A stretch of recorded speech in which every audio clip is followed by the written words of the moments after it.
नमस्कार, आप देख रहे हैं न्यूज़ वाल इंडिया। आपके साथ मैं हूं काजोल नारायण। आज मेरे साथ यूपी, बंगाल, महाराष्ट्र और यहां पर मध्य प्रदेश भी मौजूद है। जी हां, और यहां की बेटियां दिल्ली में मौजूद हैं। दिल्ली की सड़कों पर इंसाफ की मांग कर रही हैं। इनसे हम बात करेंगे कि आखिर ये 1 महीने से दिल्ली में मौजूद हैं और इनकी सुरक्षा आखिर कौन देख रहा है। क्या ये खुद इतनी सक्षम है कि अपने आप को महफूज महसूस करती हैं? चलिए इनसे बात करते हैं। आप कहाँ से? जी, मैं महाराष्ट्र से हूँ, काजल यादव। मैम देखिए, हम लगातार 1 महीने से यहाँ पे, 1 महीना आज कंप्लीट हो चुका है। 12 फरवरी को घर से निकले थे, आज 12 फरवरी है मैम, सॉरी 12 मार्च है। 1 महीना कंप्लीट हो गया है, लेकिन रिजल्ट देखिए हमारा क्या है। लाठीचार्ज, बता रही हूँ ना मैं, रिजल्ट देखिए हमारा लाठीचार्ज, धक्का मुक्की, यहाँ से सड़कों पे सोना। मैम ये चल रहा है हमारे यहाँ, मतलब दिल्ली में यही चल रहा है। सरकार कहती है कि हम सक्षम, सरकार कहती है ना आत्मनिर्भर बनो। हम आत्मनिर्भर ही बनना चाहते थे, इसीलिए हमने यहाँ तक मेहनत की। लेकिन आज जो बात हो रही है वो देश की बेटी की सुरक्षा की बात हो रही है। देखिए, अभी की मैं बात करूं तो ये लगातार हम देखते हैं कि देश की बेटियों के साथ किस तरह से अत्याचार होता है। कई हम ऐसी खबरें रोजाना सामने आती है। तो आज मैं ये जानना चाह रही हूँ आप लोगों से कि आप अपने घरों को छोड़कर अपने हक की लड़ाई लड़ने इतनी दूर प्रदेश में आई हो, क्या लग रहा है आपको? अपने आप को सुरक्षित महसूस करती हो? नहीं मैम, 1% भी सुरक्षित नहीं है हम, लेकिन कैपेबल है कि खुद की लड़ाई हम खुद कर सकते हैं। सहारा नहीं चाहिए मैम हमको। हम इतनी सक्षम अपने माँ बाप ने बनाया हमको, और हम हैं। देखिए मैम, मैं बात करूँ थोड़ा पीछे जाना चाहूँगी। हम राजेंद्र नगर पुलिस स्टेशन गए थे। पुलिस वाले कहते तुम 6 बजे तक यहाँ रह सकती हो। ये कहाँ का कानून है कि 6 बजे के बाद पुलिस ही कहती है कि जाके सड़कों पे बैठ जाओ? ये कहाँ का कानून है? ये कहाँ की, मतलब ये बताइए, क्या यही नीति यही है कि महिलाओं को सक्षम बनाया जाता कि 6 बजे तक तुम पुलिस स्टेशन में रह सकती हो? 6 बजे के हमने पूछा पुलिस से कि ठीक है सर, हम 6 बजे तक रुक जाते हैं। उसके बाद हम कहाँ जाए? कहते हैं जहाँ पे थे। हमने बोला सर हम रोड पे थे। बोलते हैं वहाँ पे जाके सो जाओ। तो ये तरीका है दिल्ली पुलिस का देश की बेटी से बात करने का। महाराष्ट्र की आवाज़ आपने सुनी है, अब जरा यूपी की आवाज़ आपको सुना देते हैं। आप यूपी से हैं। यूपी की अगर बात की जाए तो पिछले दिनों हम लगातार देख रहे हैं कि कितने मामले जो सामने आए हैं रेप के, चाहे वो हाथरस हो, चाहे वो गोरखपुर हो, चाहे वो बलरामपुर हो। अपने आप को कितनी सुरक्षित महसूस करते हो यहाँ परिवार से दूर? बिल्कुल मैम, नहीं, हम यहाँ बिल्कुल ही सुरक्षित नहीं है। अभी कल की बात है, कल हम लोग एक रैन बसेरा में हम लोग कल रात में रुके थे। पुलिस वाले ने वहाँ से भी हमको निकलवाया। हम पार्क में बैठे, वहाँ से भी निकलवाया हमको। फिर रोड पे बैठे, हमको रोड पे भी बैठने नहीं दे रहे थे। पुलिस वाला कहता कोरोना है, दूर दूर बैठो। जब हमको राजेंद्र नगर पुलिस स्टेशन में ले गया तो हम एक वैन में 50-60 लड़कियों को भर के ले गया, तब नहीं बोलती है पुलिस की कोरोना है। हम कल रोड पे बैठे तो बोल रहा है दूर दूर बैठो, कोरोना हो जाएगा। ऐसी यहाँ की दिल्ली सरकार की पुलिस है, हमको ऐसे कर रही है।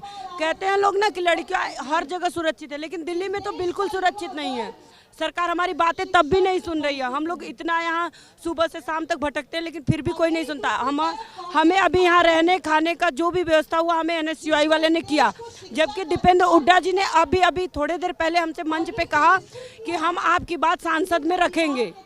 बिल्कुल, दीपेंद्र हुड्डा जी ने बात कही है कि आपकी आवाज़ जो है संसद में रखी जाएगी, लेकिन क्या उन्होंने आश्वासन दिया है कि आपकी सुरक्षा की वो गारंटी ले देंगे? उन्होंने कहा कि हम प्रॉमिस करते हैं कि हम तुम्हें सांसद में तुम्हारी बात को जरूर रखेंगे और हम तुम्हारे रहने खाने का व्यवस्था सारा करेंगे। यूपी से बात की, बंगाल से भी हम बात करेंगे। बंगाल का जो विषय है वो इस समय देश की राजनीति में सबसे ऊपर है, क्योंकि हाल ही में विधानसभा चुनाव होने हैं। ममता दीदी जो लगातार ये कहती हैं कि बंगाल की बेटी जितनी सुरक्षित है, देश के किसी कोने में बेटी उतनी सुरक्षित नहीं है। क्या आप महसूस करती हैं कि बंगाल की बेटी जो वाकई अपने आप को सुरक्षित महसूस कर सकती है? जी बिल्कुल नहीं, यहाँ पे हम बिल्कुल सुरक्षित महसूस नहीं कर सकते। जो अपने स्टेट में बिल्कुल सुरक्षित महसूस नहीं कर सकते, तो अपने स्टेट छोड़ के इतनी दूर आके रह रही हूँ, तो अपने आप को कैसे सुरक्षित महसूस करूँ? 1 महीने हो गई है ऐसे रास्ते में दर दर भटक रही हूँ। ऐसा कोई नहीं है, आके कोई नहीं पूछता है कि हमारी प्रॉब्लम क्या है, परेशानी क्या है। सरकार बोलती है कि बेटी बचाओ बेटी पढ़ाओ। आज बेटियाँ 1 महीने 1.5 महीने हो गई है ऐसे रोड पे भटक रही हूँ, हमारी एक ही मांग के लिए कि हम अपना हक मांगने आए, ना तो किसी से भीख मांगने आए। तो हमारी जो हक है हमें वो दीजिए। हम ज्वाइनिंग चाहते हैं कि हम जितने भी मेडिकल फील्ड है यहाँ पर दिल्ली में प्रोटेस्ट कर रहे हैं, हमें ज्वाइनिंग चाहिए, बस और कुछ नहीं चाहिए। अभी आप लोगों की व्यवस्था सारी करा दी गई है, लेकिन क्या आपको लगता है कि वो सारी जगह आपके लिए सुरक्षित है? एज अ गर्ल मैं आपसे पूछूं तो, एज अ वुमेन आपसे पूछूं तो? नहीं, हम जितने भी कोई भी बोले हमें, जितने भी सुरक्षित रखने की कोशिश करेगी ना, वो लड़कियाँ कभी सुरक्षित महसूस कैसे करेगी? अपने घर में ही सुरक्षित नहीं रह सकती, तो इतने बाहर आके कोई भी बोलेगी तो कैसे सुरक्षित रह सकते हैं हम तो बिल्कुल अपने आप को सुरक्षित महसूस नहीं करते यहाँ आके।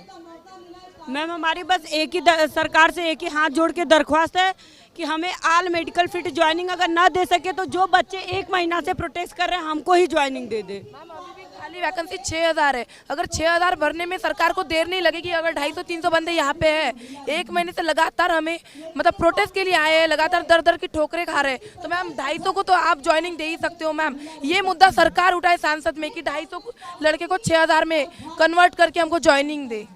पूरा बीता 1 महीना हो गया है। इस 1 महीने में अगर एक महिला होने के नाते मैं आपसे पूछूं तो किस किस तकलीफों से आपको गुजरना पड़ा है, और क्या इस 1 महीने में एक भी दिन ऐसा रहा है जिस दिन अपने आप को आपने सुरक्षित महसूस किया हो?